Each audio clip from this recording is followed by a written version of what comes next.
Bonjour et bienvenue au Weekly Insights avec John Plassard.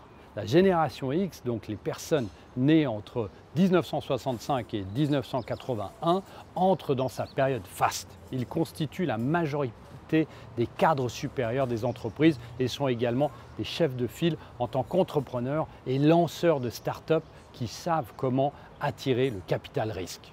En termes de création de richesse, d'impact économique et de valeur industrielle, on s'attend à ce qu'ils surpassent à la fois les baby-boomers et les milléniaux.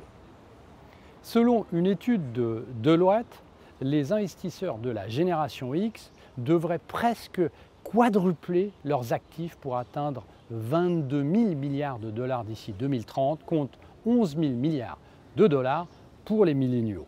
La génération X est également connue sous le nom de génération sandwich, coincée entre les soins à donner à ses parents vieillissants et à ses enfants.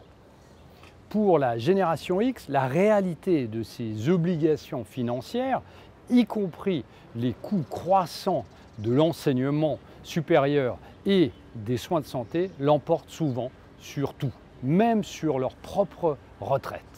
Intéressant de noter que la génération X est la plus endettée de toutes les générations.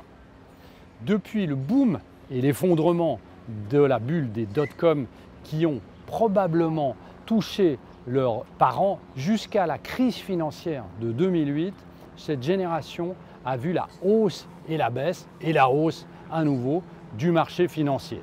Ils sont enclins à acheter et à vendre des actions avec émotion et sont plus disposés à parier sur des actifs plus risqués. Les membres de la génération X ont tendance à être des investisseurs extrêmement sceptiques et autonomes. Pour investir dans la génération X, il y a plusieurs thèmes que l'on peut exploiter, notamment évidemment les FANG, c'est-à-dire Apple, Amazon, Microsoft, Facebook et Netflix. Vous pouvez aussi investir dans la thématique des voitures électriques avec Tesla par exemple et l'investissement à long terme comme Berkshire Hathaway.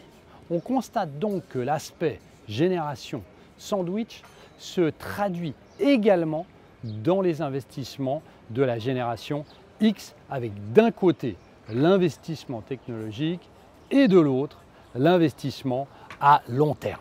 Merci beaucoup, passez une très bonne semaine et surtout n'hésitez pas à lire mon morning.